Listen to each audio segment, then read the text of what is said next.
चलिए, last class में मैंने स्टार्ट किया था क्लोरोप्लास्ट, ठीक है। तो थोड़ा सा मैंने इंट्रोडक्टरी आप लोगों को पढ़ा दिया था, तो मैं आप लोगों से पूछूंगी क्या होता है क्लोरोप्लास्ट, आप लोग बताइए। मैंने लास्ट क्लास में आप लोगों को पढ़ाया था प्लास्टिड, ठीक है। क्या पढ़ाया था? प्लास्टिड्स। प्लास्टिड्स मैंने बताए थे ये कहाँ प्रेजेंट होते हैं, ये स्पेसिफिकली प्लांट सेल में प्रेजेंट होते हैं। और कितने तरह के होते हैं बच्चों? 3 टाइप्स के होते हैं। ल्यूकोप्लास्ट होता है जो कलरलेस होता है, क्रोमोप्लास्ट होता है जो कलर्ड होता है, क्लोरोप्लास्ट जो होता है ग्रीन होता है। ल्यूकोप्लास्ट जो होता है क्या करता है? स्पेसिफिक फंक्शन होता है स्टोरेज, फूड का स्टोरेज, लाइक अमाइलोप्लास्ट। अमाइलोप्लास्ट किसको स्टोर करता है? स्टार्च को। और then elaioplast store oil and fat, ठीक है, ये लास्ट क्लास में पढ़ाया था। देन एल्यूरोप्लास्ट किसको स्टोर करता है? प्रोटीन्स को। Then second one chromoplast. Chromoplast जो थे वो कैसे थे? कलर्ड होते हैं। और कितने तरह के थे? रोडोप्लास्ट और फियोप्लास्ट। रोडोप्लास्ट जो किस कलर का देता था? Red colour, red pigment provide कराता है, रेड एल्गी में प्रेजेंट होता है। और फियोप्लास्ट ब्राउन कलर, ठीक है। ब्राउन कलर की एल्गी किस क्लास की होती है स्पेसिफिकली? फियोफाइसी, ठीक है। Green colour chloroplast. तो आज हम पढ़ाएंगे क्लोरोप्लास्ट, ठीक है। और देखो क्लोरोप्लास्ट जो फर्स्ट डिस्कवर्ड बाय शिम्पर, ठीक है। सबसे पहले जो क्लोरोप्लास्ट है उसको सबसे पहले किसने डिस्कवर किया था? शिम्पर ने, ठीक है। ये डिस्कवरीज मैंने पहले भी आप लोगों को बोला है कि आप लोग सारी ही डिस्कवरी को याद रखेंगे, क्योंकि नीट में ये पूछा जाता है डिस्कवरीज किसने क्या डिस्कवर किया। तो क्लोरोप्लास्ट को सबसे first discovered by Schimper. Then it is largest cell organelles in the plant cell and animal cell में लार्जेस्ट सेल ऑर्गेनेलीज क्या था? माइटोकॉन्ड्रिया, ठीक है। तो माइटोकॉन्ड्रिया प्लांट सेल में सेकेंड लार्जेस्ट क्या होगा? सेल ऑर्गेनेलीज, ठीक है। अब मैं आप लोग को क्लोरोप्लास्ट बताती हूँ बच्चों। देखिए ये भी double unit membrane bound cell organelles होता है और ये बहुत इम्पॉर्टेंट होता है। इसका बहुत स्पेसिफिक फंक्शन होता है। स्पेसिफिक फंक्शन क्या होता है, कोई बताएगा? Photosynthesis,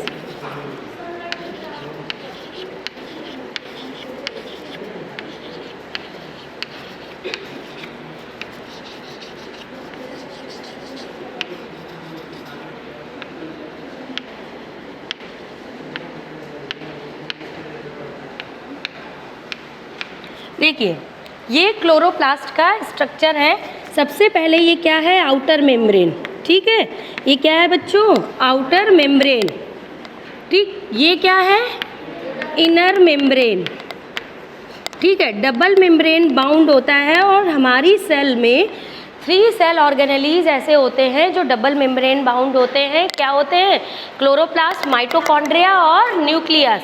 nucleus part of the cell होता है, ठीक है। Due to presence of nucleus we called as compartmentalization present in the cell.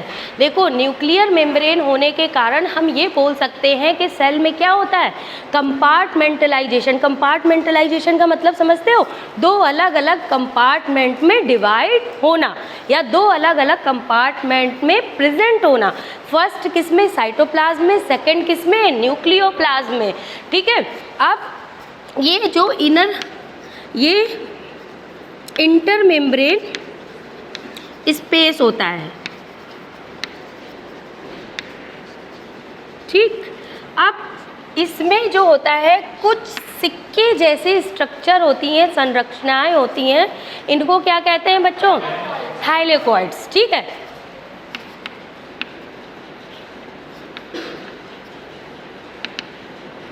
ठीक। और ये पूरी जो स्टैक होके एक पूरा ये बंच बना लेते हैं, सिंगल को हम कहते हैं थैलेकॉइड, इस सिंगल को, ठीक है। और ये पूरे जो ग्रुप में आते हैं इसको क्या कहते हैं? ग्रैना, ठीक है। इसके ऊपर फ्यू मॉलिक्यूल किसके होते हैं? हाँ, किसके होते हैं फ्यू मॉलिक्यूल? किसके होते हैं बच्चों? पता है? नहीं पता? क्वांटासोम क्या होते हैं? क्वांटासोम कभी पढ़ा है? नहीं पढ़ा है? क्वांटासोम के ऊपर देखो, एक जो सिक्के जैसी संरचना या स्ट्रक्चर होता है उसको थैलेक्वाइड कहते हैं। ग्रुप ऑफ द थैलेक्वाइड या थैलेक्वाइड के समूह को जो एक के ऊपर स्टैक बनाते हैं उनको हम ग्रैना कहते हैं, ठीक है। एक थैलेक्वाइड्स के ऊपर क्या होते हैं? फ्यू मॉलिक्यूल ऑफ क्वांटासोम, ठीक है।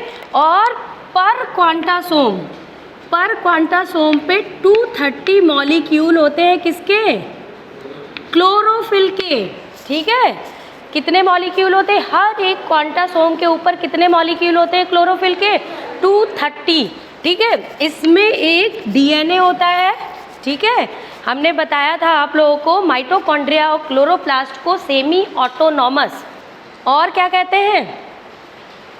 Self replicating and semi autonomous, ठीक है। एंडोसिम्बायोट बोथ दोनों ही माइटोकॉन्ड्रिया एंड क्लोरोप्लास्ट दोनों को ही हम क्या कहते हैं? एंडोसिम्बायोट, क्योंकि जब इवोल्यूशन के समय जब सेल का फॉर्मेशन हो रहा था तो सबसे पहले क्या बना था? ये जब बने तो इनके बाद यूकैरियोटिक सेल बनी, ठीक है। तो यूकैरियोटिक सेल का जब फॉर्मेशन हुआ तो यूकैरियोटिक सेल ने माइटोकॉन्ड्रिया और क्लोरोप्लास्ट को क्या कर लिया? एनगल्फ, तभी इनमें डबल मेम्ब्रेन स्ट्रक्चर आया, ठीक है। तो ये है सर्कुलर डीएनए, ठीक है। इसके बाद इसमें और क्या होता है? 70S राइबोसोम्स, ठीक है। 80S नहीं होते। इसमें जो फ्लूइड भरा होता है उसको क्या कहते हैं बच्चों? स्ट्रोमा, ठीक। ये स्ट्रक्चर था क्लोरोप्लास्ट का, ठीक। इसमें किसी को कोई कंफ्यूजन? देखो, जो क्लोरोप्लास्ट होता है बेटा ये भी माइक्रोस्कोपिक होता है, ईजिली माइक्रोस्कोप में हम इसको ऑब्जर्व कर सकते हैं। नॉर्मली 20 to 40 पर सेल प्रेजेंट होता है। कितना प्रेजेंट होता है? 20 to 40 पर सेल, ठीक है। कितने प्रेजेंट होते हैं ये लिख लीजिए आप लोग।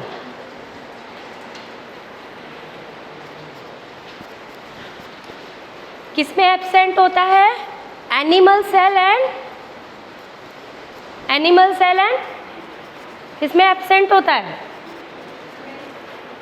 एनिमल सेल में एब्सेंट होता है और किसमें एब्सेंट होता है? हाँ,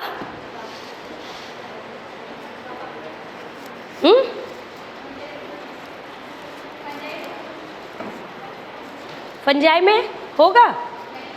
नहीं होता है। माइक्रोब्स कह सकते हैं, सारे माइक्रोब्स कह सकते हैं। ब्लू ग्रीन एल्गी में क्या होता है? क्लोरोप्लास्ट होता है? क्या होता है?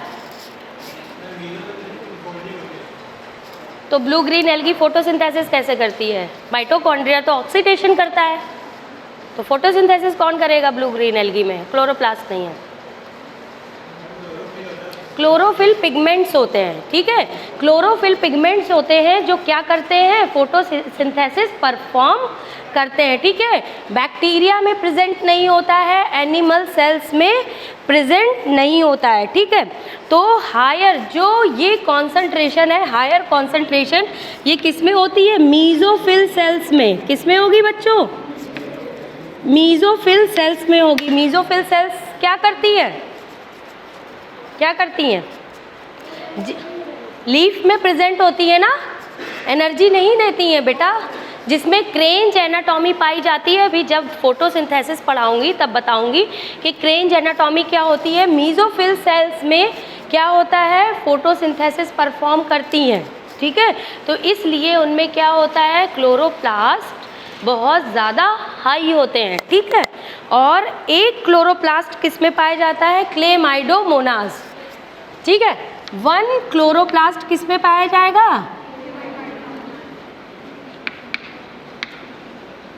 क्लेमाइडोमोनास, ठीक, ये लिख लीजिए।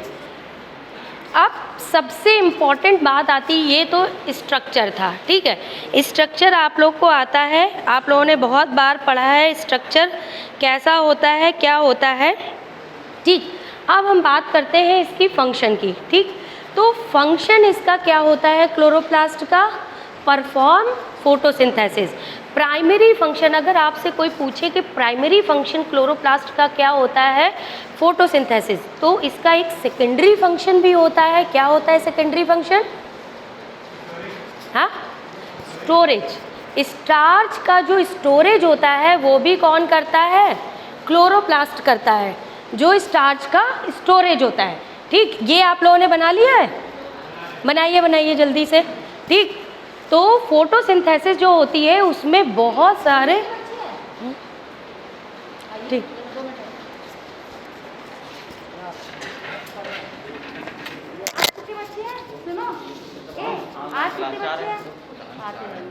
सुनिए, आपकी नीट की भाई क्लास ज़्यादा कर देगा बायोलॉजी की। हाँ ठीक, ये आप लोग बात कर लीजिए।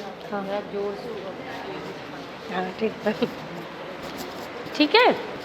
तो सबसे ज़्यादा इम्पॉर्टेंट क्या होता है क्लोरोप्लास्ट में? जो फोटोसिंथेसिस प्रोसेस है वो कैसे होता है और कौन हेल्प करता है।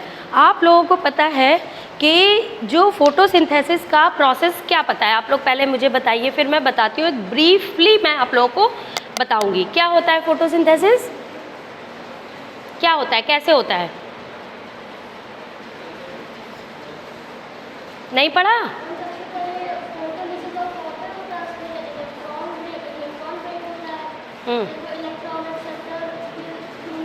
आप सिंपल बताइए फोटोसिंथेसिस होता क्या है, कितने प्रोसेस होते हैं, कैसे वो करता है। जो आपकी मैकेनिज्म है, photolysis of water, formation of the starch, glucose, तो वो सारी चीज़ें मैकेनिज्म में आती हैं। क्या होता है? 2 रिएक्शंस होती हैं, एक लाइट रिएक्शन होती है, एक डार्क रिएक्शन होती है। लाइट रिएक्शन में क्या होता है? एसिमिलेटरी पावर बनती है, ठीक है। एसिमिलेटरी पावर मैंने आप लोगों को बताया था NADPH2 और ATP के फॉर्म में बनती है। लेकिन आपको पता है जो फोटोसिंथेसिस है, तो क्लोरोप्लास्ट है क्या करता है? सनलाइट को एब्जॉर्ब करता है। सनलाइट कैसी लाइट होती है? वाइट लाइट, ठीक है। तो लाइट एनर्जी को किस एनर्जी में कन्वर्ट करता है? केमिकल एनर्जी में, थ्रू इलेक्ट्रिकल एनर्जी, ठीक है। तो इट विल कन्वर्ट, ठीक है, ये कन्वर्ट करता है लाइट एनर्जी को केमिकल एनर्जी में, किसके थ्रू? इलेक्ट्रिकल एनर्जी के थ्रू। और इसमें इम्पॉर्टेंट क्या है, देखो आपको पता है जो लाइट होती है, सन रेजेज होते हैं, आप लोगों ने पढ़ा होगा कि यूवी, डिफरेंट वेवलेंथ की यूवी रेजेज आती हैं, ठीक है। और आपको ये भी पता है कि हमारे एटमॉस्फेयर में क्या होता है? ओजोन होता है, जो डेंजरस रेडिएशंस को क्या करता है? एब्जॉर्ब कर लेता है। ऐसे ही प्लांट्स में क्लोरोफिल पिगमेंट्स जो होते हैं, उनके साथ बहुत सारे एसेसरी पिगमेंट्स होते हैं जो हार्मफुल रेडिएशंस को एब्जॉर्ब करता है। जो मेन क्लोरोफिल का रिएक्शन सेंटर होता है उसको प्रोटेक्ट करता है हार्मफुल लाइट से, ठीक है। तो ये बना लिया ना, सबने बना लिया ना, इसको हटा दूँ?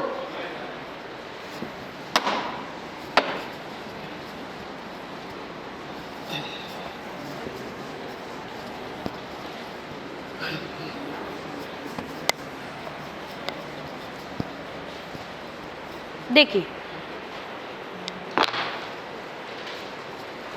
तो जो मैंने बताया था क्वांटासोम, ठीक है। क्वांटासोम पे क्या होते थे बच्चों? 1 क्वांटासोम पे 230 मॉलिक्यूल्स होते थे, किसके? क्लोरोफिल्स के, ठीक है। आप देखो क्लोरोफिल को हम क्या कहते हैं? Light energy trapping pigment. क्या कहेंगे हम इनको? हाँ, क्या कहेंगे? लाइट एनर्जी ट्रैपिंग पिगमेंट्स, ठीक है। तो लाइट एनर्जी ट्रैपिंग पिगमेंट होते हैं बच्चों, तो वो, कोई बात कर रहा है, बात मत करिए, ठीक है। हाँ, लाइट एनर्जी ट्रैपिंग पिगमेंट जो होते हैं वो कौन कौन से होते हैं? फर्स्ट होता है क्लोरोफिल, ठीक है। दूसरा होता है कैरोटीन्स, ठीक, और ज़ैंथोफिल, ठीक है। ज़ैंथोफिल और जो कैरोटीन्स है वो एक ही में आते हैं, जिनको हम कैरोटीनॉइड्स बोलते हैं। क्या बोलते हैं? कैरोटीनॉइड्स, ठीक है। और एक लास्ट होता है, वो होता है फाइकोबिलिन्स। क्या होता है? ये 3 पिगमेंट जो होते हैं वो हेल्प करते हैं किसमें? लाइट एनर्जी को ट्रैप करने के लिए। आपको पता है जो हमारे अर्थ पे लाइफ पॉसिबल है due to presence of the plants, ठीक है। अगर प्लांट्स नहीं होंगे, ट्री नहीं होंगे, तो जितना भी जो मेंटेन है, जो बैलेंस है लिविंग सिस्टम का, वो सारा ही ख़त्म हो जाएगा। कैसे? देखो, सबको एनर्जी चाहिए, चाहिए ना एनर्जी। किसके लिए एनर्जी चाहिए? हमें अपने फंक्शन वर्क करने के लिए, कोई भी वाइटल एक्टिविटीज़ के लिए हमें एनर्जी चाहिए। तो वो एनर्जी जो हमें अल्टीमेट सोर्स एनर्जी का क्या है? सन। और वो अगर हम खाना ना खाएं तो क्या हम सन से डायरेक्ट एनर्जी लेके हम अपना वर्क कर सकते हैं? नहीं कर सकते। तो सिर्फ ये कैपेबिलिटी किस में है? प्लांट्स में है। वो क्या करते हैं कि सन की एनर्जी को ट्रैप करते हैं और उसको केमिकल एनर्जी में कन्वर्ट करते हैं। फिर वो केमिकल एनर्जी हर एक ट्रॉफिक लेवल को ट्रांसफ़र होता है। किस लिए ट्रांसफ़र होता है? उनकी वाइटल एक्टिविटीज़ को परफॉर्म करने के लिए और उनको एनर्जी प्रोवाइड करने के लिए, ठीक है ना। तो प्लांट भी एबल है ये फंक्शंस करने के लिए due to presence of these light energy trapping pigment. इसमें जो होते हैं मेन रिएक्शन सेंटर होते हैं, कुछ क्लोरोफिल के मॉलिक्यूल्स जो होते हैं वो मेन लाइट एब्जॉर्ब करते हैं, जो उस लाइट को केमिकल एनर्जी में कन्वर्ट करते हैं। लेकिन कुछ एसेसरी होते हैं, ठीक है, एसेसरी जो क्या करते हैं? हेल्प करते हैं इस प्रोसेस में, कि अगर हाई यूवी रेडिएशंस आ गए तो उससे रिएक्शन सेंटर में अगर ऑक्सीडेशन, देखो जो फोटोसिंथेसिस है कैसा प्रोसेस है? रिड्यूसिंग प्रोसेस है।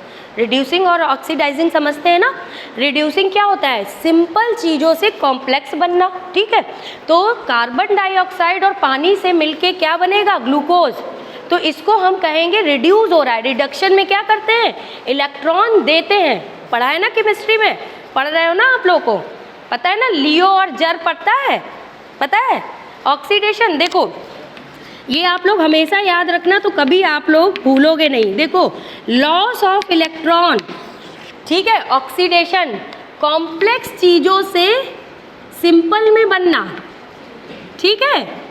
तो ये क्या होता है? जैसे ऑक्सीडेशन ऑफ ग्लूकोज, जो खाना हमने खाया, जो ग्लूकोज हमने खाया, उसका ऑक्सीडेशन होके हमें एनर्जी मिल गई, तो उसमें क्या हो रहा है? लॉस ऑफ इलेक्ट्रॉन हो रहा है, ठीक है। तो ऑक्सीडेशन हो रहा है, कॉम्प्लेक्स चीज़ों से सिंपल में टूट रहा है। Gain of electron is called reduction. Like carbon dioxide से, वाटर से क्या बनता है बच्चों? ग्लूकोज, ठीक है। तो जो लाइट होती है, सनलाइट, उसके पास पावर होती है कि वो फोटो ऑक्सीडेटिव डैमेज कर सकती है। किसका? पिगमेंट्स का। इसीलिए उन पिगमेंट्स को प्रोटेक्ट करने के लिए एसेसरी पिगमेंट्स प्रेजेंट होते हैं और वो हेल्प करते हैं फोटोसिंथेसिस में। अगर एसेसरी पिगमेंट्स में एनी हाउ क्या हो गया? डैमेज हो गए वो, तो फोटोसिंथेसिस का प्रोसेस भी प्रॉपरली परफॉर्म नहीं होता है, ठीक है। अब क्लोरोफिल, ये हो गया क्लोरोफिल। मैं बताती हूँ आप लोग को कितने तरह के क्लोरोफिल होते हैं बच्चों। क्लोरोफिल होता क्या है, ठीक है, लिख लीजिए, थोड़ा सा लिखा भी दूँ आप लोगों को, ठीक है। किससे किससे बने होते हैं क्लोरोफिल? पोरफायरिंग रिंग और फाइटोल टेल, ठीक है। लिख लो, क्लोरोफिल मॉलिक्यूल हैज़ पोरफायरिंग रिंग, जिसको पोरफायरिंग रिंग को हम और क्या कहते हैं बच्चों?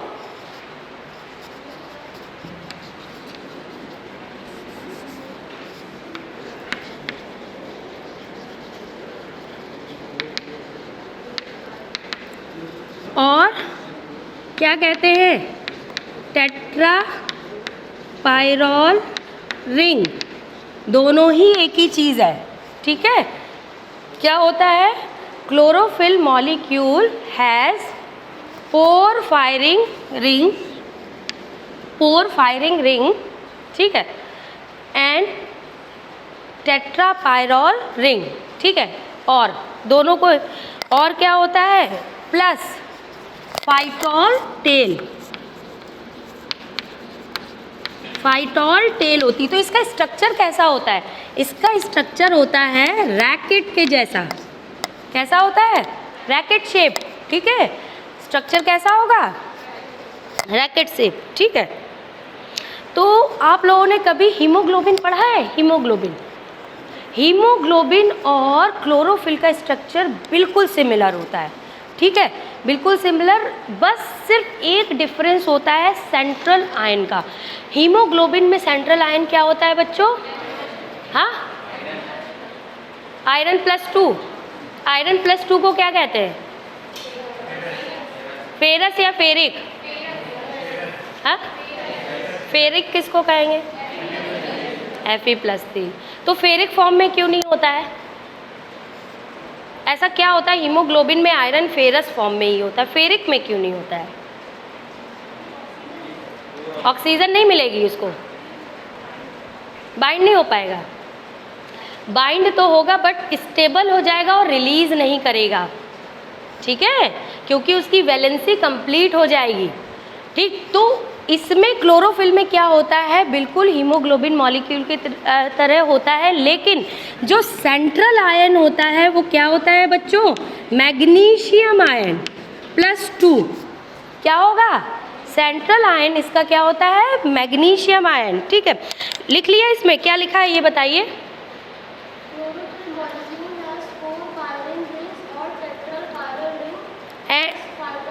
हाँ, फाइटोल टेल लिख लो। Magnesium atom, magnesium atom is present in the, ठीक, magnesium ion is present in the centre of porphyrin ring. ठीक है, किसके सेंटर पे प्रेजेंट होगा? पोर फायरिंग रिंग के सेंटर पे प्रेजेंट होगा।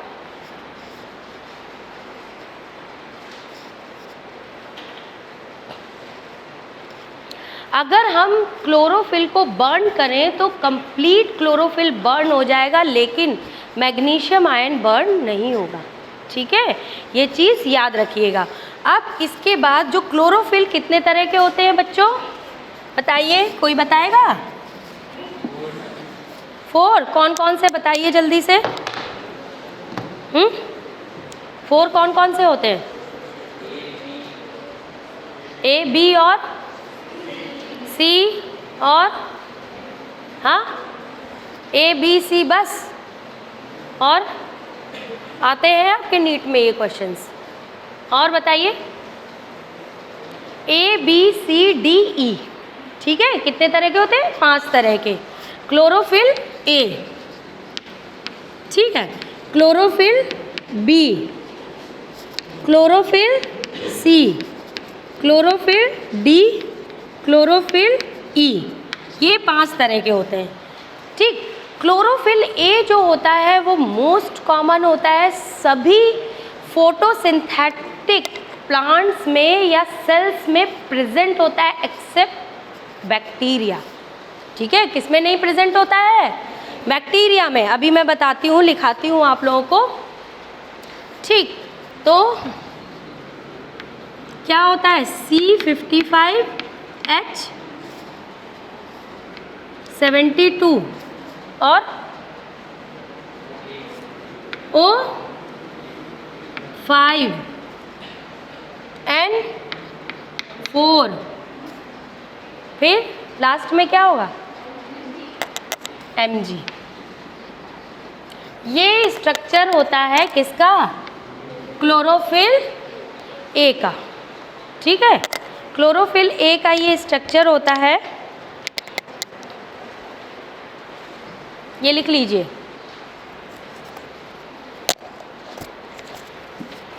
ठीक, लिख लो। Chlorophyll A, chlorophyll A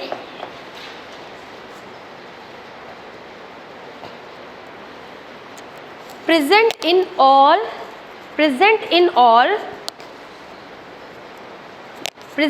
all photosynthetic organism जितने भी फोटोसिंथेटिक ऑर्गेनिज्म हैं उन सब में क्या होगा, क्लोरोफिल ए होगा, ठीक है, एक्सेप्ट बैक्टीरिया, ठीक है, किस में नहीं प्रेजेंट होगा, बैक्टीरिया में। और जो क्लोरोफिल ए है ये ब्लूइश ग्रीन कलर का होता है, किस कलर का होता है, ब्लूइश ग्रीन, ठीक है, तो ये लिख लीजिए, it is bluish green in colour, ठीक है, किस कलर का होता है, ब्लूइश ग्रीन, ठीक। आप लोगों से डिफरेंस पूछे जाते हैं। इसमें एक चीज़ और होती है जो फंक्शनल ग्रुप, देखो जो भी नीट में आता है, नीट में इसका या तो स्ट्रक्चर पूछेंगे आपसे या फंक्शनल ग्रुप में डिफरेंस पूछते हैं। क्लोरोफिल ए और बी के स्ट्रक्चर में थोड़ा सा डिफरेंस है और उसके फंक्शनल ग्रुप में जो क्लोरोफिल ए होता है उसमें मिथाइल ग्रुप होता है, जो क्लोरोफिल बी होता है उसमें एल्डिहाइडिक ग्रुप होता है। ये मेन बेसिक डिफरेंस है, ये याद रखिएगा आप लोग, ठीक है। और इसका कलर कैसा होता है बच्चों, ब्लूइश ग्रीन कलर, ये चीज़ें आप लोग कभी मत भूलिएगा, ठीक है। तो क्लोरोप्लास्ट में जो क्लोरोफिल ए है वो कितने % होता है, 75% होता है, क्योंकि इसका मेन फंक्शन होता है फोटोसिंथेसिस में, ठीक है। मेन फंक्शन किसका होता है, जितने भी सारे पिगमेंट हैं उनमें सबसे ज़्यादा फंक्शन किसका होता है, मेन क्लोरोफिल ए का।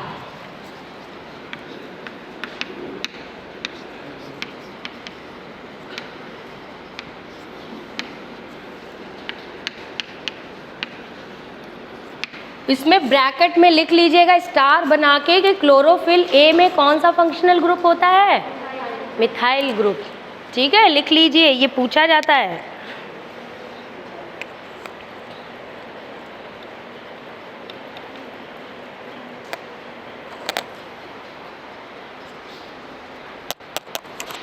ब्लूइश ग्रीन कलर किसके कारण देता है, ये फंक्शनल ग्रुप मिथाइल के कारण, ठीक है, ये याद रखिएगा। तो क्लोरोफिल बी क्या होता है, येलोइश ग्रीन कलर, ठीक है, ये कैसा होता है बच्चों, ये येलोइश ग्रीन कलर होता है, लिख लीजिए, with functional group aldehyde. Aldehyde को कैसे रिप्रेजेंट करते हैं, कैसे लिखते हैं, CHO, ठीक है, ये पूछा जाता है। Yellowish green colour,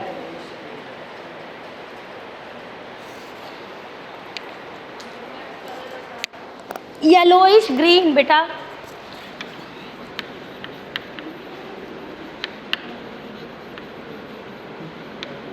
yellowish green. तो ये कितने % होगा, अगर 875 है तो ये कितना होगा, 25, ठीक है।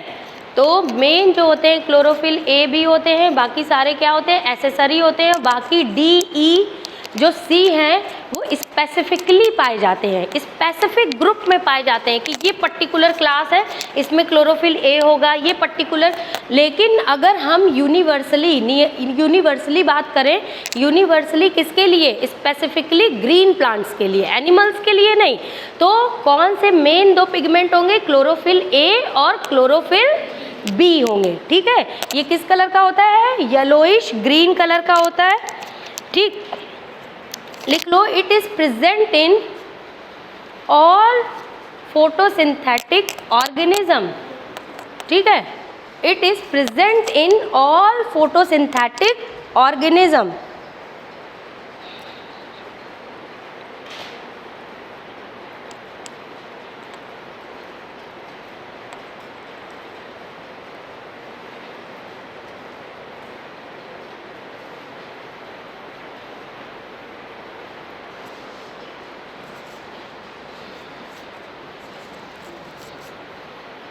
ठीक है,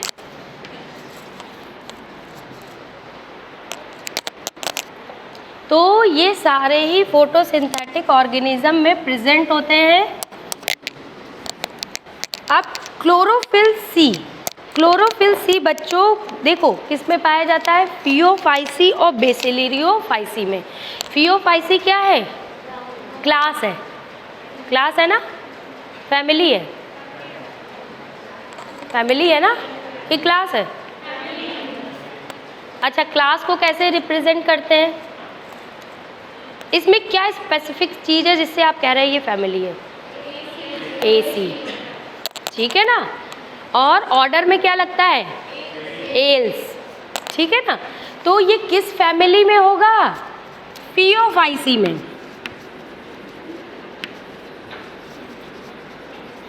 फियोफाइसी और बैसिलेरियोफाइसी,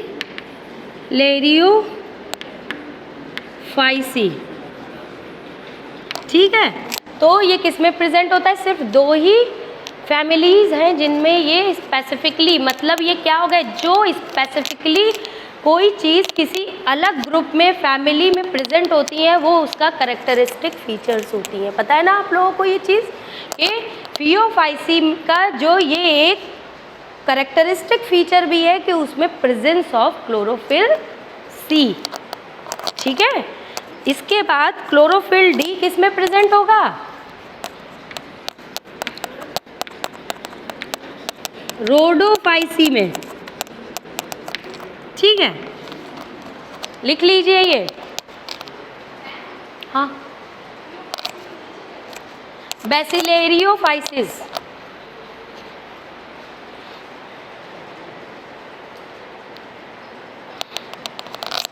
और ये किस में होगा, ज़ैंथोफाइसी में,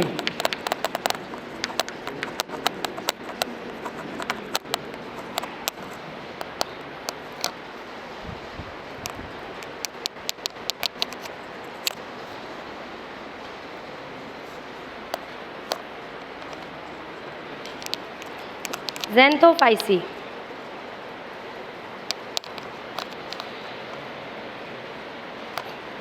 ठीक है, ये समझ में आया ना। 5 तरह के मेन क्लोरोफिल होते हैं, ठीक है।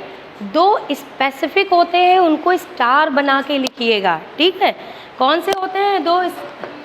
हाँ हाँ,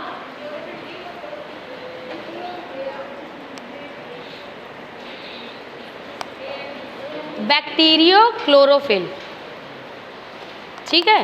पढ़ा है, नहीं पढ़ा ना, मैं बता, ठीक है। तो 2 स्पेसिफिक होते हैं,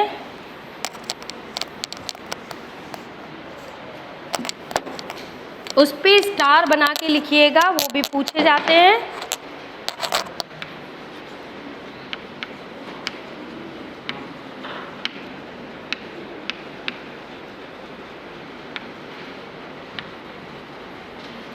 बैक्टीरियो क्लोरोफिल, ठीक है। बैक्टीरियो क्लोरोफिल जो बच्चों होता है, पर्पल फोटोसिंथेटिक बैक्टीरिया में प्रेजेंट होता है। किस में होता है, पर्पल।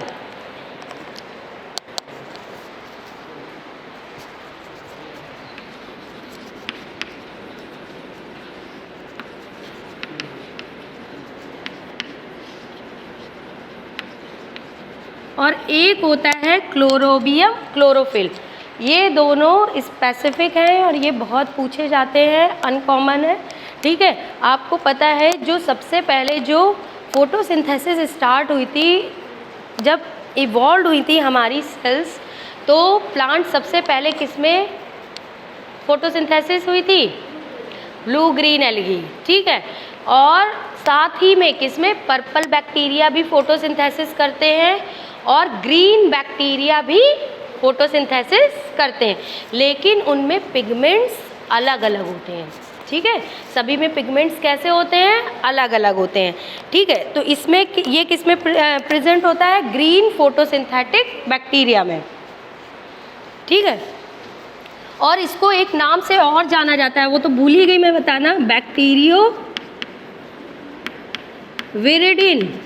बहुत पूछा जाता है नीट में, क्या होता है, किस में प्रेजेंट होता है, बैक्टीरियो विरिडिन, ठीक है। तो बैक्टीरियो विरिडिन किस में प्रेजेंट होगा बच्चों, ग्रीन फोटोसिंथेटिक बैक्टीरिया में।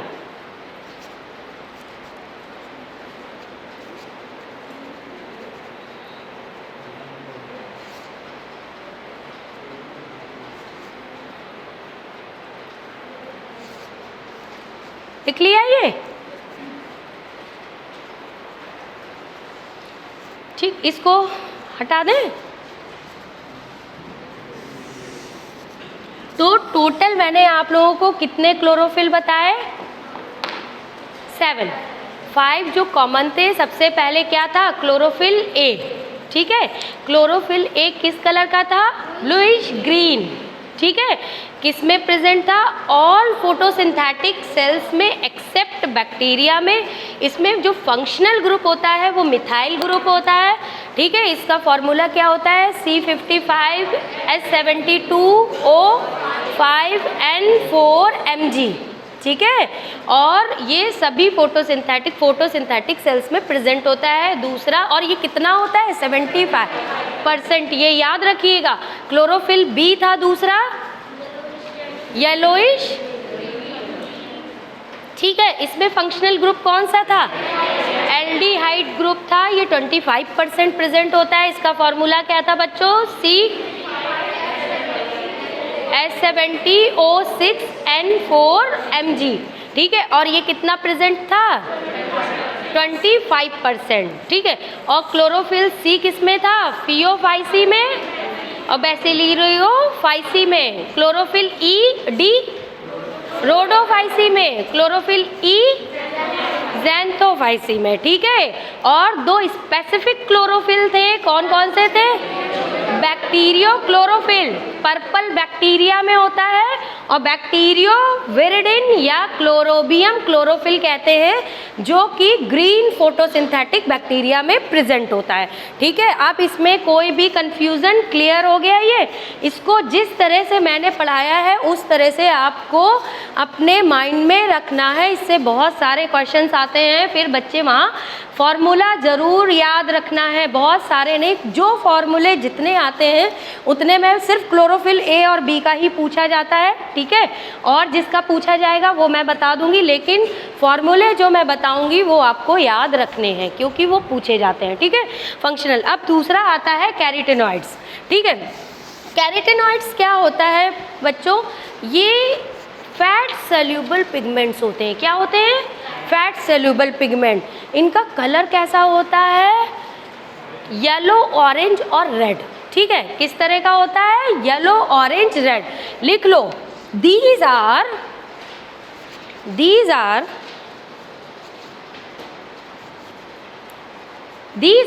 Fat soluble pigment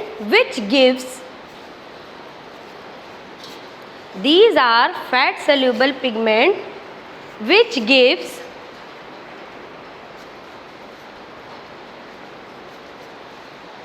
yellow, orange and red color, which gives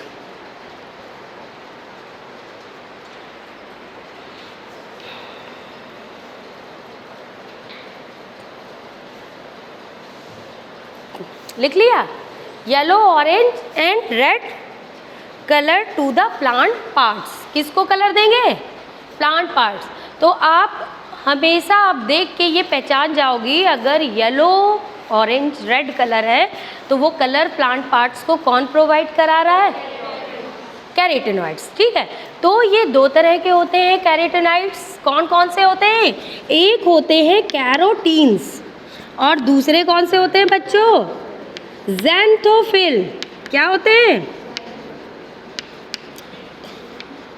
पता है इनका रेशियो जो प्लांट में होता है ऑलवेज 2:1 होता है, ठीक है। कितना होता है, क्लोरोफिल इज टू ज़ैंथोफिल 2:1। ये याद रखिएगा, क्या होता है रेशियो, 2:1, ठीक है ना। इसका फॉर्मूला क्या होता है, C40H56, याद रखना क्या होता है, हाँ। और बस इसमें एक चीज़ और ऐड करनी है, इसमें एक्स्ट्रा आपको याद ही नहीं करना है, बस इसमें आपको O2 और ऐड कर देना है, वो ज़ैंथोफिल हो जाएगा, ठीक। फॉर्मूले याद हो गए ना, ठीक है। तो ये क्या करते हैं, कलर प्रोवाइडिंग पिगमेंट्स होते हैं। इनका जो रेशियो होता है, ठीक है, कितना होता है, 2:1। और इन पिगमेंट्स को हम एसेसरी पिगमेंट कहते हैं। क्लोरोफिल को हम एसेसरी पिगमेंट्स नहीं कहते हैं, because they will participate in the process of photosynthesis. ये फोटोसिंथेसिस के प्रोसेस में पार्टिसिपेट करते हैं, डायरेक्ट रोल होता है उनका, और दे आर एसेसरी पिगमेंट, ठीक है। ऐसे शरीर क्या होते हैं, जो सहायक होते हैं, जो सहायता करते हैं, हेल्प करते हैं उस प्रोसेस में। ठीक है, तो ये चीज़ आप लोग मत भूलिएगा कभी भी। ठीक, तो फर्स्ट इनका काम क्या होता है, first they will protect chlorophyll. सबसे पहला इनका काम होता है क्लोरोफिल को प्रोटेक्ट करना। और सेकेंडरी फंक्शन क्या होता है, फैट सॉल्युबल, ठीक, कलर प्रोवाइड करना। ठीक है ना, तो इनका सेकेंडरी फंक्शन क्या है, कलर प्रोवाइड करना, लेकिन फर्स्ट इनका क्या है, प्रोटेक्ट करना। किसको, क्लोरोफिल को। इसमें लिख लीजिए, फर्स्ट दे प्रोटेक्ट क्लोरोफिल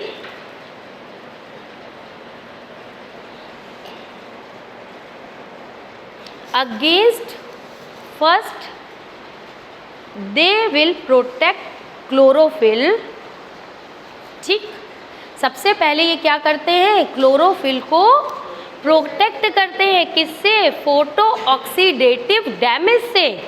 ठीक है, किससे प्रोटेक्ट करेंगे, जो मैंने अभी बताया ना आप लोग को कि हाई यूवी रेडिएशंस की अगर लाइट को एब्जॉर्ब कर लिया तो पिगमेंट हाईली एक्साइटेड फॉर्म में आ जाते हैं, तो उनका ऑक्सीडेशन हो जाता है, फिर वो परफॉर्म नहीं कर पाते क्या, फोटोसिंथेसिस। ठीक है ना, तो ये लिख लीजिए इसमें, first they protect the chlorophyll against photo oxidation and then, फिर बाद में क्या करते हैं, then transfer light energy to chlorophylls, then transfers light energy to chlorophylls.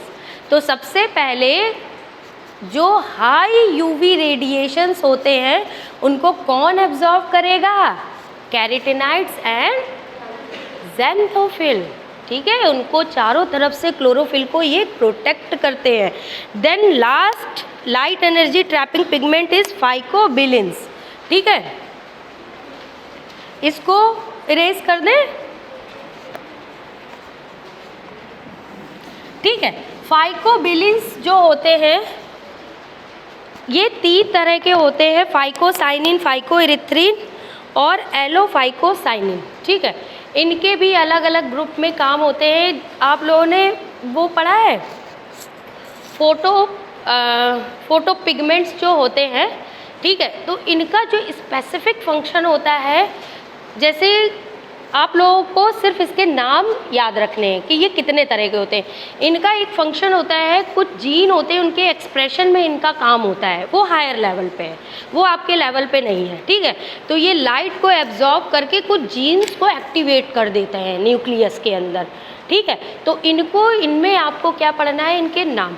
लेकिन कुछ स्पेसिफिक ग्रुप्स हैं, जैसे जब फाइलम आप पढ़ेंगे, प्लांट किंगडम, तो कुछ स्पेसिफिक ग्रुप है, उन स्पेसिफिक ग्रुप में इनके स्पेसिफिक काम है, तब उस समय ये पढ़ाए जाएंगे। ठीक है ना, तो फाइकोबिलिन्स 3 तरह के होते हैं, लिख लीजिए। फाइकोसाइनिन, फाइकोसाइनिन है, कौन सा कलर देगा, साइनिन ब्लू। ठीक है, फाइकोसाइनिन, फाइकोइरिथ्रिन, ठीक है, एलोफाइकोसाइनिन।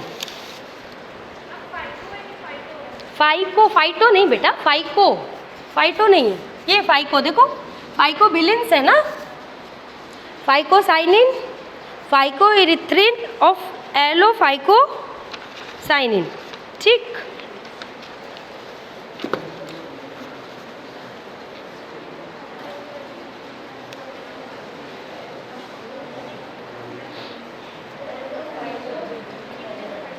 हो गया। ठीक है, एलोफाइकोसाइनिन,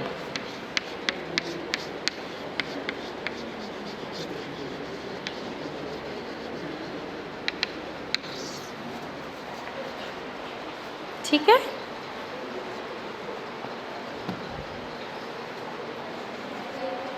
हो गया। ठीक, ये क्लोरोप्लास्ट आप लोगों का कंप्लीट।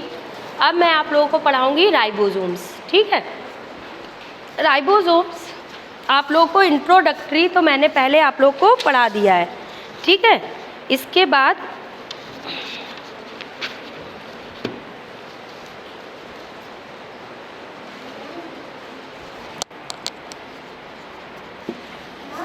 हाँ, बेटा देखो, जो फाइको एरिथ्रिन है वो तो रेड होगा, ठीक है, एरिथ्रिन है। और ये भी जो एलो फाइकोसाइनिन है, एलो का मतलब होता है जो एक पर्टिकुलर जो नेटिव ब्लू कलर होता है वो नहीं होता है, उसमें कुछ मिक्सर। एलो का मतलब होता है डिफरेंट, होता है ना, टू डिफरेंट एलो, ठीक है। तो इसमें ग्रीनिश और ब्लूइश होएगा, ठीक है, तो उस तरह का कलर होगा इसमें। और एरिथ्रिन में रेड कलर होगा बच्चों।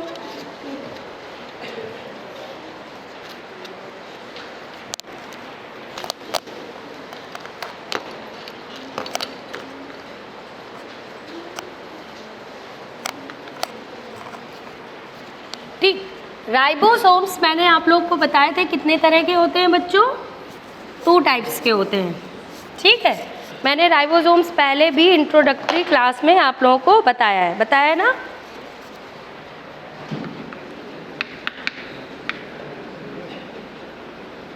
देखो, राइबोसोम्स को सबसे पहले प्लांट सेल में किसने ऑब्जर्व किया था, डिस्कवर्ड किया था? हाँ, पैलेडे ने एनिमल सेल में ऑब्जर्व किया था, प्लांट सेल में रॉबिन्सन एंड ब्राउन ने, ठीक है। किसने ऑब्जर्व किया था? रॉबिन्सन एंड ब्राउन ने सबसे पहले प्लांट सेल में। इसको सबसे पहले किसमें देखा गया था बच्चों? प्लांट सेल में। और किसमें देखा गया था? बीन रूट्स में, ठीक है। बीन जानते हो ना, बीन्स क्या होती हैं? हाँ, बीन्स क्या होती हैं? किस में आती है? सीरियल्स में आती हैं, पल्सेस में आती है? पल्सेस, ठीक है। तो सबसे पहले राइबोसोम ऑब्जर्व किया गया था रॉबिन्सन एंड ब्राउन ने, किसमें? बीन्स की रूट में, प्लांट सेल में। देन पैलेडे ने इसको एनिमल सेल में ऑब्जर्व किया था, ठीक है। ये 2 तरह के होते हैं। कितने तरह के होते हैं बच्चों? 2 टाइप्स के होते हैं, 70s 80s। एस मीन्स क्या होता है? स्वीडबर्ग यूनिट, ठीक है। तो प्लांट सेल में कब इसको देखा गया था? मैंने आप लोग से बोला था कि इसकी आप लोगों को डिस्कवरी विथ ईयर, ये प्लांट सेल, ठीक है, 1955 एनिमल सेल, ठीक है, ये लिख लीजिए। ये पूछा जाता है आप लोगों के नीट में, ब्रैकेट में ईयर भी दिए जाते हैं, ठीक है। तो आप लोगों को ईयर पता होना चाहिए। लेकिन राइबोसोम टर्म जो है वो कॉइन किया था पैलेडे ने ही, ठीक है। तो उन्हीं ने सबसे पहले एनिमल सेल में देखा, लेकिन उससे पहले किसने देखा था? रॉबिन्सन ने। किसमें? प्लांट सेल में, ठीक। अब राइबोसोम्स होते क्या है? राइबोसोम्स जो होते हैं ये एक स्पेसिफिक स्ट्रक्चर होते हैं जो किसमें पार्टिसिपेट करते हैं? प्रोटीन सिंथेसिस में, प्रकाश संश्लेषण में। क्योंकि बिना राइबोसोम्स के प्रोटीन सिंथेसिस इम्पॉसिबल है। बल्कि जो सारे ही तरह के आरएनए जो होते हैं वो सारे ही राइबोसोम्स कितने तरह के आरएनए होते हैं? आरआरएनए, एमआरएनए और टीआरएनए, तीनों ही मिलके प्रोटीन सिंथेसिस में हेल्प करते हैं। लेकिन राइबोसोम्स जो होते हैं बच्चों, ये किसके बने होते हैं? आरआरएनए के बने होते हैं प्लस प्रोटीन। प्रोटीन को क्या कहते हैं? ठीक है। तो आरआरएनए और प्रोटीन के मिलके बने होते हैं जो प्रोकैरियोट में। 70s राइबोसोम किसमें थे? प्रोकैरियोट्स में, ठीक है। और यूकैरियोट्स में है, दोनों होते हैं, ठीक है। Both are present in eukaryotes, ठीक। तो इनकी अगर हम सब यूनिट की बात करें तो अभी मैं बताती हूँ सब यूनिट क्या होती है इनकी, ठीक। सबसे पहले इनमें कुछ स्पेसिफिक पॉइंट हैं, कुछ इंपॉर्टेंट पॉइंट है, वो आप लोग लिख लीजिए इसमें, ठीक। ये स्मॉलेस्ट होते हैं। और एक चीज़ और, ये कैसे होते हैं, इनमें कवरिंग कैसे होती है सेल्स की? Single membrane bound, double membrane bound या ए मेम्ब्रेनस, कैसे होते हैं? है बताया था ना मैंने, फॉर्मूला बताया था ना। तो ये भी पूछा जाता है कि ये कैसे होते हैं? नेकेड होते हैं, नेकेड। ए मेम्ब्रेनस मतलब नेकेड, ठीक है। They are naked cell organelles, ठीक है। कैसे होते हैं?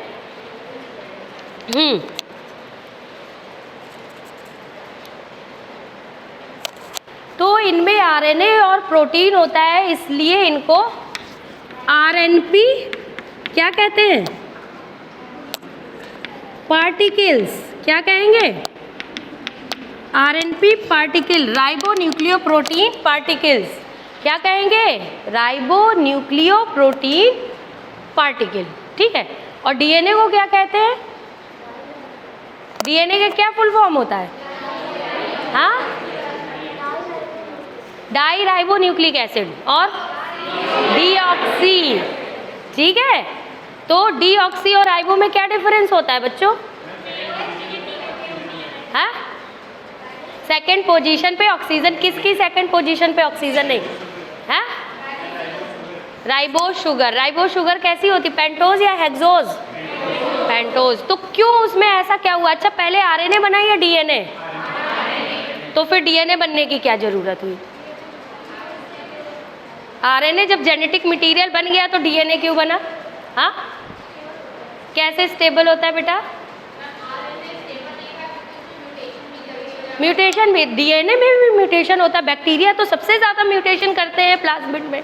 आपको बताया था ना, उनके पास कैपेबिलिटी होती है, अगर हम उनको 10 साल तक एक एंटीबायोटिक दें तो वो अपना जीन इवॉल्व कर लेंगे उस एंटीबायोटिक को किल करने के लिए। स्टेबल का मतलब क्या होता है? कैसे स्टेबल नहीं? बताइए, आप बताइए। नहीं बताना है? बता नहीं पाएंगे। देखो बेटा, होता क्या है, आप लोगों को सब पता है। देखो, केमिस्ट्री पढ़ते हो ना, इलेक्ट्रोफाइल न्यूक्लियोफाइल पढ़ा है ना। न्यूक्लियोफिलिक रिएक्शंस जो होती हैं, बॉन्ड ब्रेक करते हैं न्यूक्लियोफाइल, क्या होते हैं वो? OH माइनस होते हैं ना, OH माइनस। तो देखो, ये बेसिक डिफरेंस है। जैसे ये ग्लूकोज होता है, पेंटोज शुगर, ग्लूकोज नहीं पेंटोज, ठीक, फर्स्ट, सेकेंड, थर्ड और फिफ्थ यही शुगर होती है ना डीएनए में।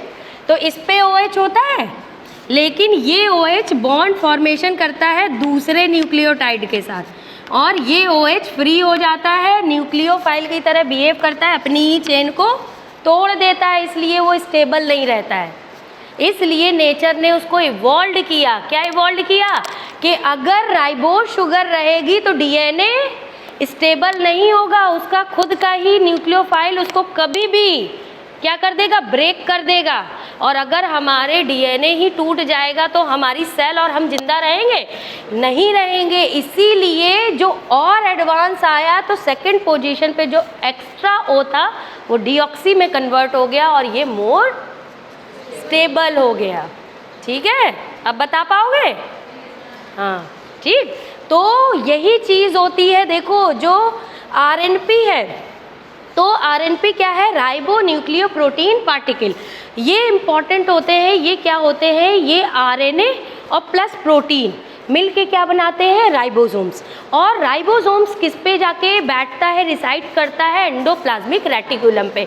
और जिस भी एंडोप्लाज्मिक रेटिकुलम पे राइबोसोम्स होते हैं तो उनमें क्या होती है? Protein synthesis. प्रोटीन सिंथेसिस क्या कहते हैं? प्रकाश संश्लेषण। अगर प्रोटीन सिंथेसिस नहीं होगी तो हमारी क्या कोई भी सेल में कोई भी काम हो पाएगा? प्रोटीन, बहुत सारे एंजाइम्स होते हैं, वो भी प्रोटीन्स होते हैं। और सेल के फॉर्मेशन में भी प्रोटीन, तो प्रोटीन दो तरह की होती है। जब बायोमॉलिक्यूल्स पढ़ाऊंगी तब सारी पढ़ाऊंगी, ठीक है ना। तो कैसे? एक तो स्ट्रक्चरल होती है जो सेल की में स्ट्रक्चर बनाती है, ठीक है। एक फंक्शनल होती है जिसको हम एंजाइम्स कहते हैं।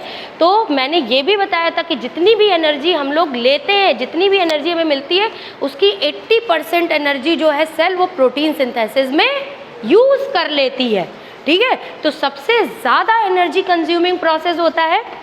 अब इसके बाद मैं आप लोगों को बताती हूँ कि इसका सब यूनिट्स कैसे होती हैं, ठीक। तो ये समझ में आया ना आप लोगों को।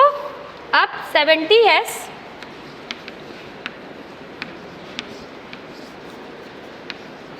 क्या होता है? 30S और 50S, ठीक। इसके बाद जो 30S होता है, इसमें कौन सा आरएनए होता है? 16SR आरएनए होता है इसमें। कौन सा होता है? ठीक है, कौन सा होता है? 16S। इनमें कौन कौन सा होता है? सब यूनिट हाँ 23s और 5s और 5.8s। ठीक, इसमें कौन सा होता है बच्चों? आप ही लोग बताओगे सारा, बताइए। 40s और 60s। अच्छा, अब 60s की सब यूनिट बता दीजिए मुझे।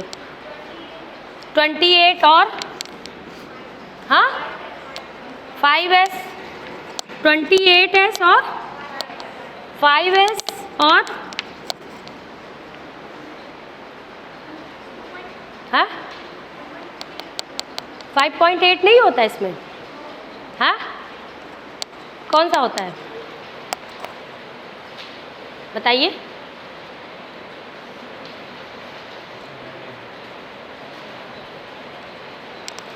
अच्छा, प्रोकैरियोट में 2 सब यूनिट होती हैं, सब यूनिट की सब यूनिट या यूकैरियोट में होती है 2?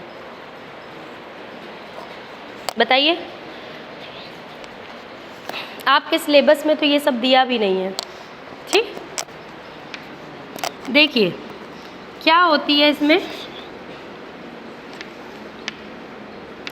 5s, देखिए 28s होती है और एक 25s। ठीक है, 25s जो होती है वो प्लांट सेल में जो राइबोसोम होते हैं उनकी जो लार्जर सब यूनिट की सब यूनिट होती है वो 25s होती है। प्लांट में कौन सी पाई जाएगी? 25s। ठीक है, और एनिमल सेल में कौन सी पाई जाएगी? 28s। ठीक है, तो 28 यूनिवर्सल नहीं होती है। ठीक, तो ये किस में पाई जाएगी? एनिमल सेल में। इसमें कौन सा आरएनए होता है? 18S RNA. आपको पता है इसका बहुत इम्पॉर्टेंट रोल है, इसका बहुत इम्पॉर्टेंट रोल है। क्या रोल होता है इसका बहुत इम्पॉर्टेंट? जो एक रिलेटेडनेस है, ठीक है, जो फाइलोजेनेटिक एनालिसिस होती है ना कि कौन सा बैक्टीरिया किस ग्रुप पे बिलोंग करता है, ठीक, तो वो हम इससे पहचानते हैं। जो ये 16S आरएनए होता है इसमें एक बहुत ज़्यादा कंजर्वेटिव रीज़न होता है। कंजर्वेटिव समझते हो? कंजर्वेटिव का मतलब क्या होता है? जो ना बदले। ठीक है, अब देखो हर बार क्या होता है कि जो हमारा डीएनए जैसे वो जाइगोट बनता है, स्पर्म और ओवा से फ्यूज़न होता है, जाइगोट बनता है, लेकिन पहले अगर स्पर्म बनेगा ओवा बनेगा तो मियोसिस होगी। मियोसिस में क्रॉसिंग ओवर पढ़ा है आप लोगों ने? क्रॉसिंग ओवर होता है, इसके जीन उसमें उसके जीन उसमें, सेगमेंट एक्सचेंज हो जाते हैं। सेगमेंट एक्सचेंज होने का क्या मतलब है? जो पेरेंटल डीएनए था वो ऑफ स्प्रिंग में चेंज हो गया ना, लेकिन पूरा चेंज नहीं होता है। कुछ रीज़न ऐसे होते हैं जो बहुत कंजर्वेटिव होते हैं, वो कभी नहीं बदलते। अगर आप अपने पिछले 10 पीढ़ियों को देखें तो कुछ करैक्टर ऐसे हैं वो लगातार अभी तक एक जैसे। क्यों एक जैसे हैं? क्योंकि वो चेंज नहीं हुए हैं, वो कंजर्वेटिव करैक्टर है। ऐसे ही ये भी जब इवोल्यूशन के समय बैक्टीरिया बना था, 70S राइबोसोम इवॉल्व हुआ था, तो इसमें एक सेगमेंट होता है, वो सेगमेंट कंजर्वेटिव है, वो भी नहीं बदला है। हर एक स्पेसिफिक ग्रुप का वो बता देता है कि कौन सा ग्रुप किससे रिलेट करता है। अगर कोई भी प्रोकैरियोट है हमें नया मिलता है तो अगर हम उसकी सीक्वेंसिंग कराते हैं तो ये बताता है कि ये किस ग्रुप का है। ठीक है, तो ये फाइलोजेनेटिक एनालिसिस में हेल्प करता है, सिर्फ इतना याद रखना है आप लोगों को। ठीक, और यूकैरियोट में फाइलोजेनेटिक एनालिसिस में हेल्प कौन करता है? 18S। ठीक है, तो राइबोसोम्स का फंक्शंस क्या है? फंक्शन तो आपको पता है इसका, प्रोटीन सिंथेसिस। ठीक है, और ये जो दोनों सब यूनिट जुड़ी होती हैं ये किससे जुड़ी होती हैं? मैग्नीशियम आयन से। ठीक है, किससे जुड़ी होती हैं? और अगर मैग्नीशियम आयन की कॉन्सेंट्रेशन बच्चों बढ़ती है तो ये कितना बन जाता है? हाँ, डाइमर का फॉर्मेशन करते हैं। मैग्नीशियम आयन की कॉन्सेंट्रेशन अगर इंक्रीज करती है तो किसका फॉर्मेशन करते हैं? डाइमर का। और डाइमर कौन बनाता है? लार्जेस्ट सब यूनिट। बनाता है ना लार्जेस्ट सब यूनिट। अगर ये 60s है तो एक और 60s आएगी, जुड़ेगी और कितनी बनेगी? 120s। ठीक है, किसका फॉर्मेशन करेंगे? डाइमर का। ठीक, और ये एंडोप्लाज्मिक रेटिकुलम में किससे जुड़े होते हैं, किस प्रोटीन से जुड़े होते हैं? राइबोफोरिन। ठीक है, किससे जुड़े होते हैं? राइबोफोरिन। याद रखना, किस प्रोटीन से जुड़े होते हैं? राइबोफोरिन। ठीक है, चलिए ये आप लोगों का हो गया, इसमें लिखाना, ये तो आप लोग को पता है ना, सारा समझ में आ गया ना। ठीक, अब नेक्स्ट आप लोगों को क्या पढ़ाती हूँ? साइटोस्केलेटन। इसको बना लिया आप लोगों ने?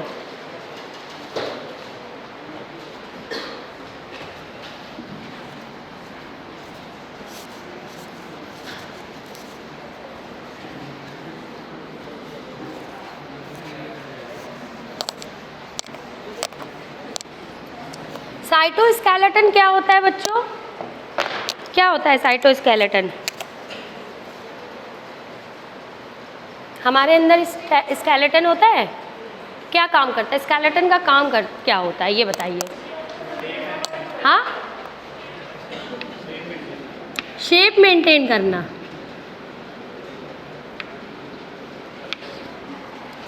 बस शेप मेंटेन करना। Movement, locomotion. क्या करता है?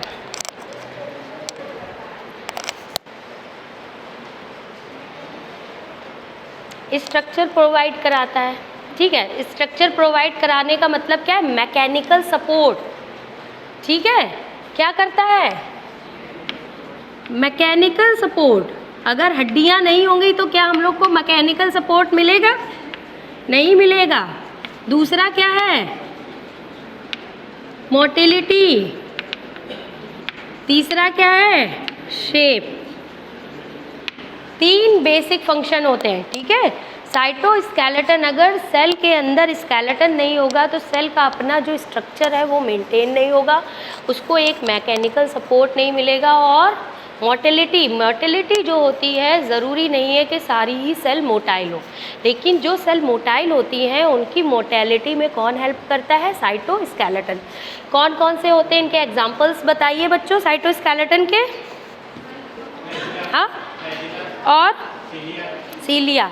ठीक, 2 ही होते हैं जो साइटोस्केलेटन होते हैं। एक होता है क्या?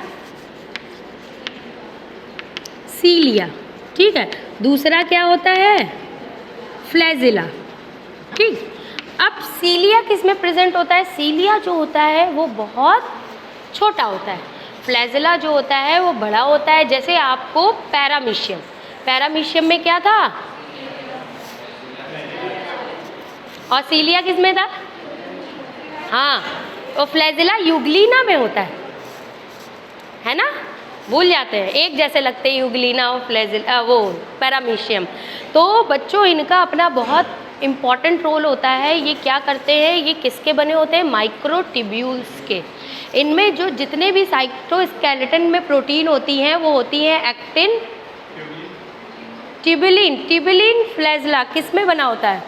एक फ्लैजिलिन का बना होता है, एक ट्यूबुलिन का बना होता है। फ्लैजिलिन का किस में बनता है? ट्यूबुलिन का किस में बनता है? प्रोकैरियोट में, ट्यूबुलिन यूकैरियोट्स में।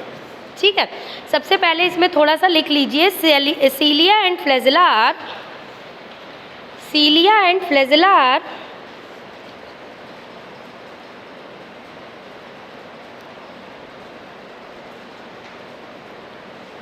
are hair-like outgrowth. Cilia and flagella are hair-like outgrowth of the cell membrane. ठीक है, लिख लिया? नहीं लिखा? क्यों? लिखा है कि नहीं लिखा है? Cilia and flagella are hair like, किसकी तरह होते हैं? बालों की तरह आउट ग्रोथ होते हैं। जो हेयर होते हैं हमारे, इनके जैसे सेल के सरफेस पे आउट ग्रोथ होते हैं, जो लोकोमोशन में और मूवमेंट में हेल्प करते हैं। ठीक है ना। जिसको जिस तरह से समझ में आए, मैं हिंदी में भी बोलती हूँ, आप अपने लैंग्वेज, देखिए जो अपने नोट्स होते हैं वो खुद के अपने होते हैं। आप सबसे पहला आपका काम है, जो टीचर आपको पढ़ा रहा है उसको सुनिए, और सुनने के बाद आपको अच्छे से समझ में आएगा, फिर उसको अपने हिसाब से लिखिए, ठीक है। ज़रूरी नहीं किसी की कॉपी में देखना, अगर वो गलत लिख रहा होगा तो आप भी गलत लिख लोगे, ठीक है। तो पढ़ाई में सबसे ज़रूरी है जो आपका टीचर, आपके टीचर क्या बता रहे हैं उसको पहले समझिए, पहले लिखने पे फोकस नहीं करिए, पहले समझिए, ठीक है। ठीक, तो नेक्स्ट लिखिए।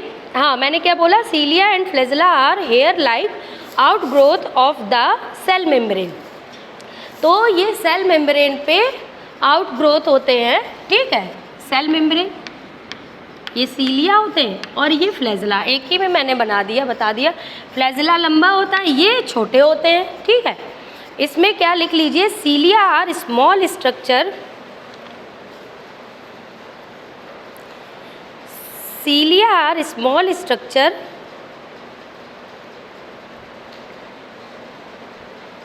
ठीक, विच वर्क लाइक ओट्स, ठीक है। ओट्स जो एक स्पेसिफिक फंक्शंस होते हैं, ओट्स में क्या होता है बेटा, जैसे जो सीलिया होते हैं, cilia are small structure which work like oars. क्या होता है बच्चों, सीलिया है वो कलेक्टिवली वर्क करते हैं, कलेक्टिवली, या तो कंप्लीट सेल का एक साथ मूवमेंट कराएंगे, या तो जिस मीडियम में होंगे उस मीडियम का मूवमेंट कराएंगे, ठीक है ना। विच वर्क लाइक ओट्स, हाँ क्या बोला, causing the movement of either the cell, causing the movement of either the cell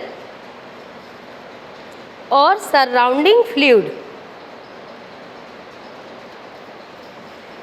या तो वो सेल के मूवमेंट के लिए रिस्पॉन्सिबल होते हैं, या उनका सराउंडिंग जो फ्लूइड होता है तो उसमें उसका मूवमेंट कराते हैं।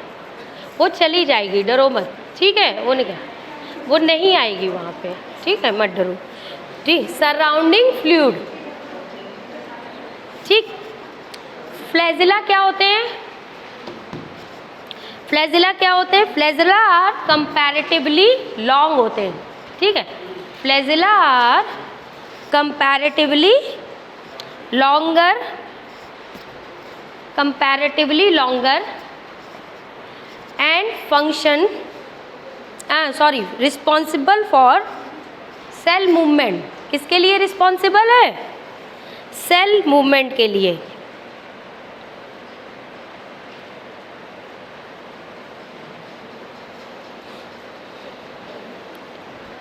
ठीक। अब देखिए इसमें क्या होता है, जो फ्लैजेला होता है प्रोकैरियोट्स में कैसा होता है बच्चों, प्रोकैरियोट्स में बात मत करिए, प्रोकैरियोट्स में इसका अरेंजमेंट कैसा होता है, 9+0, मतलब जो फ्लैजेला होता है वो सेंटर में हॉलो होता है, ठीक है। किसका बना होता है, फ्लैजेलिन प्रोटीन का बना होता है,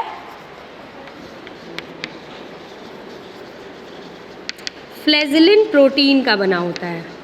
सीलिया में क्या अरेंजमेंट होता है आपको पता है, कोई बताएगा, माइक्रोट्यूब्यूल्स का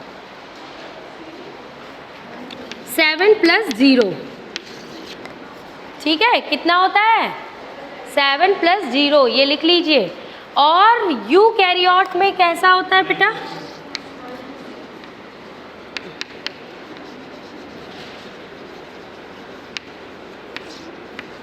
यूकैरियोट्स में होता है 9+2।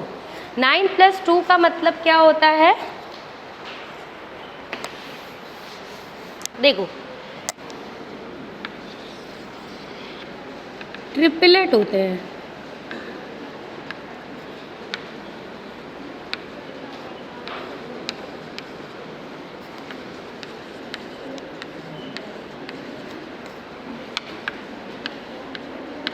डोंट टॉक,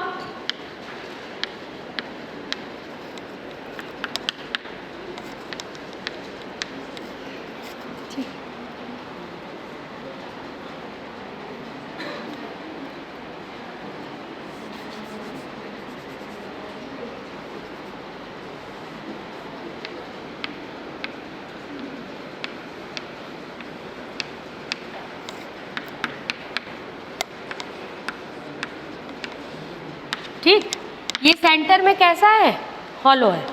ठीक है, ये ट्रिपलेट होते हैं। ट्रिपलेट कैसे, अगर ये ऐसे बना है, ठीक, तो ये साथ में पूरे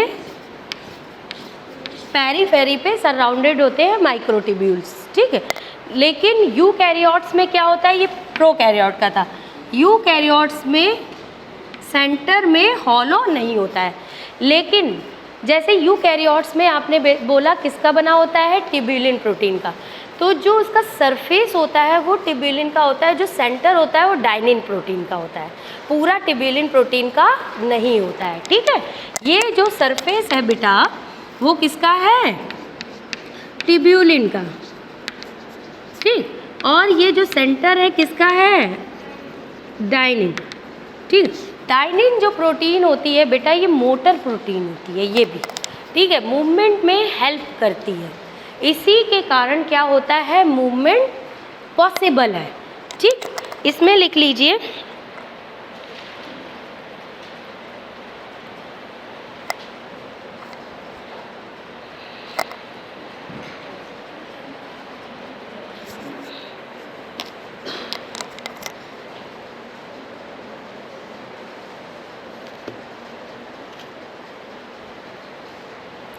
ठीक, इसमें लिख लीजिए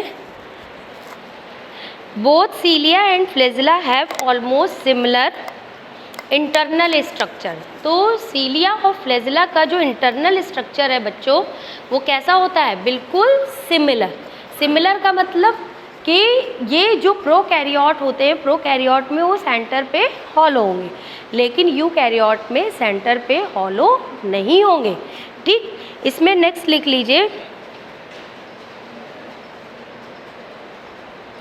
हाँ, लिख लो flagellum are covered with plasma membrane, ऐसे लिख लो, the flagellum are covered with plasma membrane and their core called as axoneme. इसके कोर को क्या कहेंगे, एक्सोनीम, एक्सोनीम। ठीक, क्या कहेंगे, एक्सोनीम। ठीक, इसमें लिखो कॉमा करके लिख लो, possesses a number of microtubule, possesses a number of microtubule running parallel to the long axis, possesses number of microtubule. Number of microtubule लिख सकते हैं या मैनी लिख सकते हैं। ठीक है, तो लिख लीजिए possesses number of microtubule which run, ठीक है, which run parallel to the long axis. तो मैंने जो ये बताया है कि ये क्या करेंगी, लॉन्ग एक्सिस तक रन करेंगी। ठीक, तो ये ऐसे रन करती है बच्चों। ठीक, और आपको पता है जो माइक्रोट्यूब्यूल्स होते हैं, माइक्रोट्यूब्यूल्स क्या करते हैं, इनका जो स्पेसिफिक नेचर होता है ये आपस में ब्रेक भी हो जाते हैं और फिर से रीएसोसिएट हो जाते हैं। रीएसोसिएट का मतलब क्या है, जैसे आप लोगों ने कभी 11th में पढ़ा होगा, सेल साइकिल पढ़ी, सेल डिवीज़न, सेल डिवीज़न पढ़ा है ना।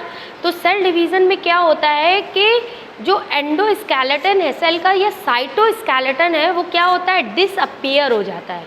पता है ना, नहीं पता, तो कहाँ जाता है डिसअपीयर होके, जैसे मैंने न्यूक्लियोलस बताया था आप लोगों को, ऐसे ही ये भी साइटोस्केलेटन भी डिसअपीयर हो जाता है सेल के अंदर। तो वो कहाँ चला जाता है, अगर एक सेल कभी भी डिवाइड करती है तो ऐसा तो है नहीं कि उसकी मेम्ब्रेन ओपन हो गई और वो बाहर मटेरियल चला गया, ऐसा तो नहीं होता है। तो वो साइटोस्केलेटन जाता कहाँ है बच्चों, कहाँ चला जाता है, सोचा है कभी? थोड़ा अपने दिमाग की एक्सरसाइज करनी चाहिए, ठीक है। जो बुक्स में लिखा रहता है तो उसमें भी क्वेश्चन मार्क होना चाहिए, अगर ये ऐसा है तो वो जाता कहाँ है, उसका मेम्ब्रेन तो ओपन होता नहीं, किसी से कनेक्टेड भी नहीं होता है। साइटोस्केलेटन ओपन हो जाता है, उसकी माइक्रोट्यूब्यूल्स फ्री हो जाती हैं और वो फिर से रीएसोसिएट किस में होती है? स्पिंडल फाइबर में। स्पिंडल फाइबर बनते हैं ना, तो वो साइटोस्केलेटन टूट के किस में कन्वर्ट हो जाता है?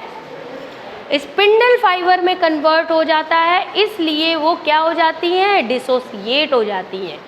तो कोई भी सेल डिवीज़न के समय नया स्ट्रक्चर जो बनना होता है, उसके लिए कोई भी स्पेसिफिक स्ट्रक्चर और प्रोटीन नहीं आती है। जो पहले से सेल में प्रेजेंट है वो ही डिसोसिएट होकर रीएसोसिएट होती है।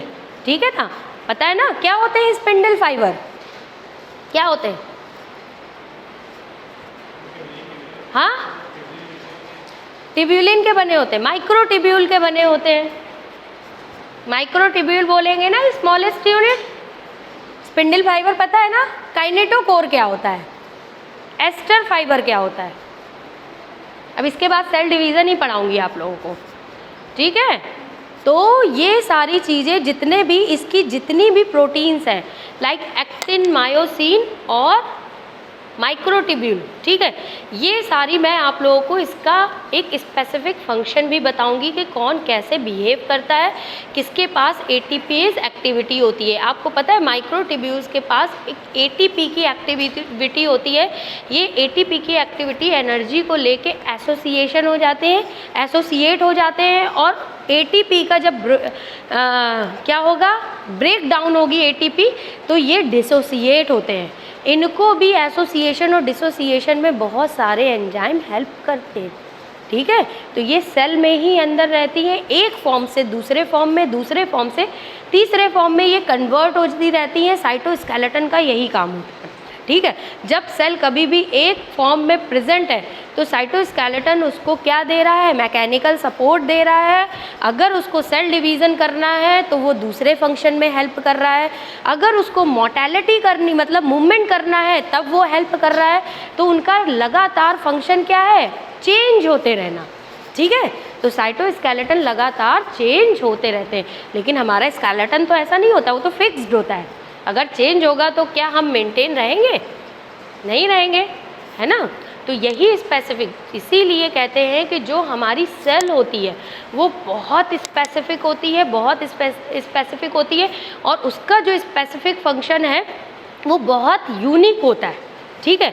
एडवांस होता है, यूनिक होता है हर एक सेल का फंक्शन, और वो बहुत स्मार्टली काम करती है। इसीलिए किसी भी ऑर्गन का जो फंक्शन है या हमारी लाइफ जो मेंटेन है, ये किसके कारण मेंटेन है? एक सेल। इसीलिए सेल को हेल्दी रखना चाहिए, उसको पूरा हर तरह का न्यूट्रिएंट और एनर्जी भी प्रोवाइड करानी चाहिए। नहीं तो अगर ये सारी चीज़ें मेंटेन नहीं हो पाएंगी, नहीं हो पाएंगी, तो चाहे वो आइदर प्लांट सेल हो, प्लांट सेल को तो न्यूट्रिशन देने की ज़रूरत ही नहीं है, क्योंकि वो तो अपना फूड सिंथेसिस खुद ही करते हैं फोटोसिंथेसिस के थ्रू। लेकिन हमको अपनी सेल को मेंटेन रखने के लिए सारे ही चीज़ों की ज़रूरत होती है, ठीक है? तो सेल साइटोस्केलेटन में अभी बहुत सारी चीज़ें हैं, ठीक? ये स्ट्रक्चर आपको समझ में आया था? इसमें बहुत थोड़ा है। मैं एक्टिन, मायोसिन आप लोगों को नेक्स्ट क्लास में पढ़ाऊंगी, ठीक? अब एक और होता है साइटोस्केलेटन, जिसको कहते हैं सेंट्रोजोम। सेंट्रोजोम आप लोगों को पता है क्या होता है? क्या होता है सेंट्रोजोम? मैंने बताया ये भी आप लोगों को। हाँ, किस में होता है सेंट्रोजोम? एनिमल में। प्लांट में नहीं होता है? नहीं होता है। और लोअर प्लांट्स में होता है, ठीक है? जो लोअर प्लांट हैं उनमें सेंट्रोजोम प्रेजेंट होता है। और किस में होता है? हायर एनिमल्स में। याद रखना, लोअर प्लांट, हायर प्लांट्स में नहीं होता है, लेकिन किस में होता है? लोअर प्लांट में। और क्या होता है? सेंट्रोजोम किस में हेल्प करता है? सेल डिवीज़न में, पोल फॉर्मेशन में। सेंट्रोजोम को डिस्कवर किसने किया था? टी बॉवेरी ने। किसने डिस्कवर किया था? ठीक है, टी बॉवेरी, ठीक? तो और सेंट्रोजोम, एक सेंट्रोजोम जो होता है उसमें कितने सेंट्रियोल होते हैं बच्चों? 2 सेंट्रियोल होते हैं, ठीक है? ये सेंट्रोजोम है, इसमें क्या होते हैं? 2 सेंट्रियोल।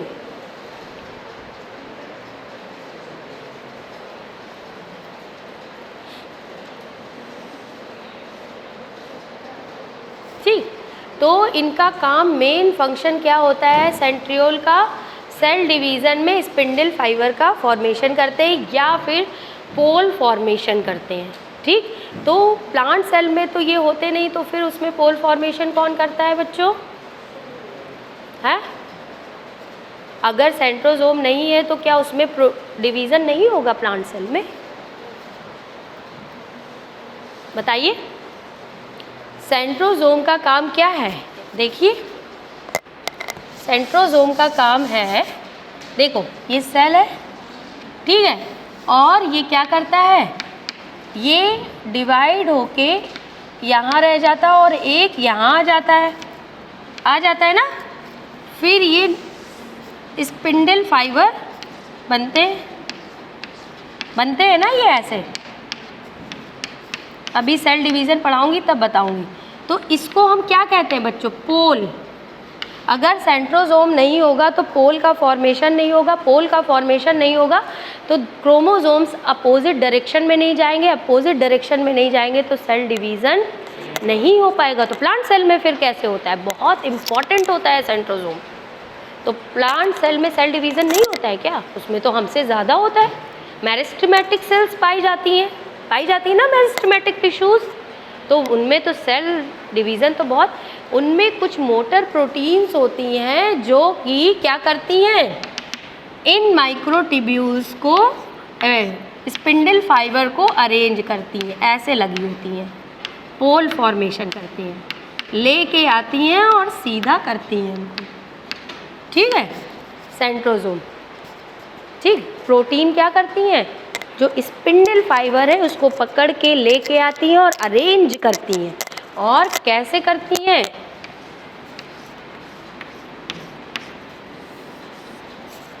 ऐसे पोल फॉर्मेशन करती हैं। देखो सेंट्रियोल है, नहीं है सेंट्रोसोम, लेकिन फिर भी पोल फॉर्मेशन होता है। कौन करता है, प्रोटीन्स करती हैं।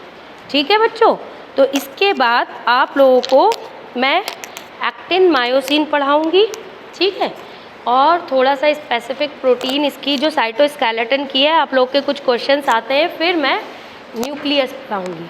ठीक, नेक्स्ट जो कमिंग फ्राइडे सैटरडे मेरी क्लास होगी। ठीक है, फ्राइडे सैटरडे अभी और अरेंज करूंगी, ठीक है, अभी डिस्कस करूंगी। तो बायोलॉजी की में भी क्लास अभी और बढ़ाई जाएगी, क्योंकि 4 क्लासेस में आप लोग का हो नहीं पाएगा सिलेबस, क्योंकि 50% बायोलॉजी से आता है और आप लोगों की बायोलॉजी की क्लासेस ज़्यादा होनी चाहिए, है ना। तो इसके लिए अभी डिस्कस करेंगे, फिर उसके हिसाब से, और इसके क्वेश्चन लगाइए, इसको पढ़िए, और मैं टेस्ट लूँगी। मैं पहले से बता दूँगी कि किस दिन मैं टेस्ट लूँगी। ठीक है, आप लोग प्रिपेयर होके आइएगा। ठीक, तो कितने 50 क्वेश्चंस का दूँगी 15 मिनट्स के लिए। क्यों, तो क्या हो गया, 15 मिनट्स में तो मैं 100 क्वेश्चंस अटेम्प्ट करती थी, और क्या 15। आप लोग टाइम मतलब डिसाइड करके, ऐसे क्वेश्चन नहीं लगते हैं कि एक क्वेश्चन पे अटक गए तो 15 मिनट एक ही क्वेश्चन पे पढ़े हैं, ऐसा नहीं होता है। क्वेश्चन अटेम्प्ट करने की भी ट्रिक होती है, बताऊंगी आप लोगों को, ठीक है, कि किस तरह अटेम्प्ट किए जाते हैं क्वेश्चंस। ठीक है बच्चों, बाय बाय। किसी को कोई क्वेश्चन तो नहीं पूछने हैं?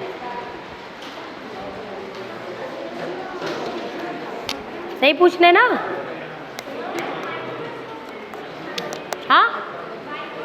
हाँ, डिस्कवरी पूछी जाती है माइक्रोस्कोपी में, कंपाउंड माइक्रोस्कोप पूछ लिया जाता है, सिंपल माइक्रोस्कोप पूछा जाता है, कुछ डिस्कवरीज पूछी जाती हैं। ठीक है।